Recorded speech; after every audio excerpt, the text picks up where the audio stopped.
Hello, my friends. How are you doing? So, I'm here to talk about trials and tribulations and why that is the best time to actually hold on to God. Okay. I think one of the best things that happened to me is that when I went through some really tough times, because they were like in phases, right?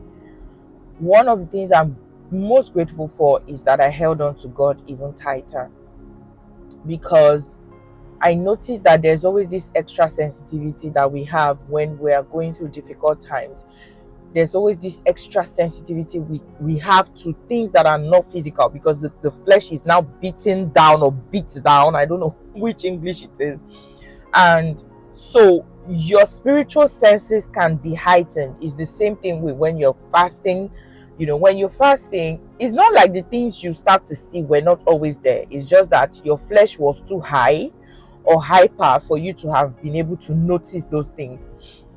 So now, talking about pain, I know that many times when we go through difficult times, when we go through difficult things, we tend to feel like you don't want to talk to God, you don't want to pray. It doesn't come natural to actually pray when you're going through pain. But if you can conquer that thing and actually pray more and actually spend more time with God, you would be the better for it. Like, you would experience an elevation in your spirit, right? I know it's not the easiest to do. I know that when we go through pain, it comes natural to ask yourself, like, where is God in all of this? Why has God left me? Why is God quiet? Why is God, why would God allow this to happen? And you might feel like God has left you because the pain is too much. Maybe it has become unbearable and all of that. But I'm just here to encourage you and to tell you to hold on to God when you're going through pain. Hold on to God. That is one of the best times to hold on to God. Of course, when things are going well too, you should hold on to God. I think it's easier because you are grateful to God, you're happy, a happy person, going around and all of that. So it's easier for you to hold on to God. But when we go through difficulty, that is the time to actually hold on to God. That is the time to go into the word more. And in those moments when you're all alone, you're by yourself, the pain looks like it's not going to go away. If you can try and pray in the spirit, that's praying in tongues, right? Just speak in tongues when you're in that place where it looks like the pain is just not going anywhere. If you can try, conquer yourself and pray in the spirit, you will be grateful that you did, because you'll be building yourself up. The pain will not, most of the time, especially if it's emotional pain, it will not go away in one day. It will not go away in 2 days. Sometimes it might take 2 weeks. But the thing is, if you can use that pain, that groaning, and just groan in the spirit, pray in the spirit, your spirit man is being built up. You might not know until after. You will just notice that your life keeps going like this, and you're going to be fine. Let me just put that out there. You're going to be fine. And this final note is to anybody struggling with self-esteem issues. I know that when it comes to rejection, when you go through rejection, one of the things that rejection does is that rejection lies to you. Rejection affects your self-esteem, because when you get a no, you begin to feel like it means you're not good enough in your entirety. And that's a very big lie. The fact that you got a no from one person or from one company or for one thing does not mean you will continue to get a no, or you continue to get no's.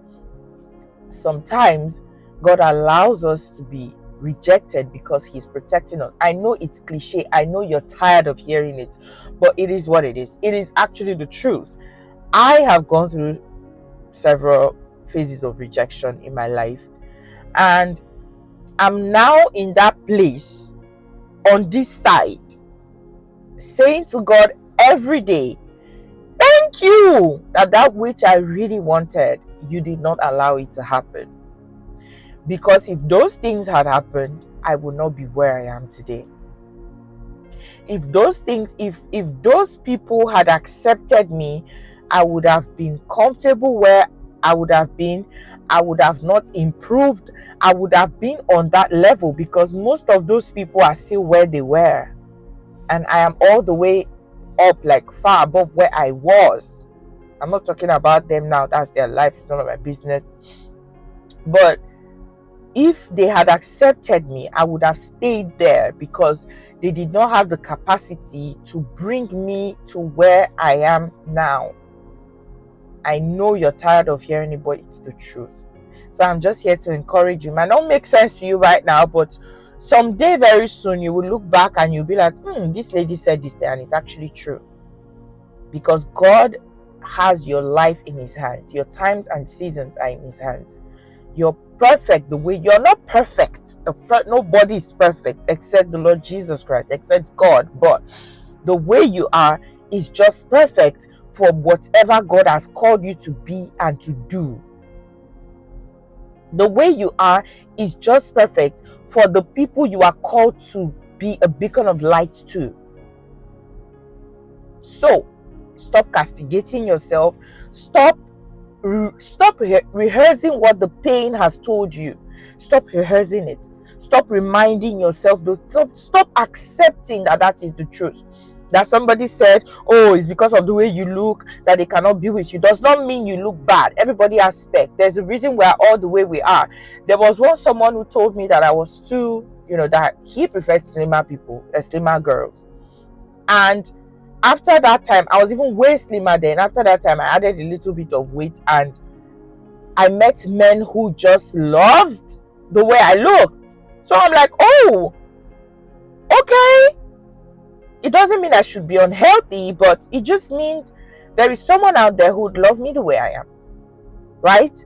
So my self-esteem was hit and, beat down, but it does not mean that I didn't come out of it. I came out of it because God started sending guys my way who just, you're beautiful, you're cute. Like, I like your nose. I like, you're just beautiful. Oh, I'm attracted. There were some of them that went to the extent of saying, I'm really attracted to you.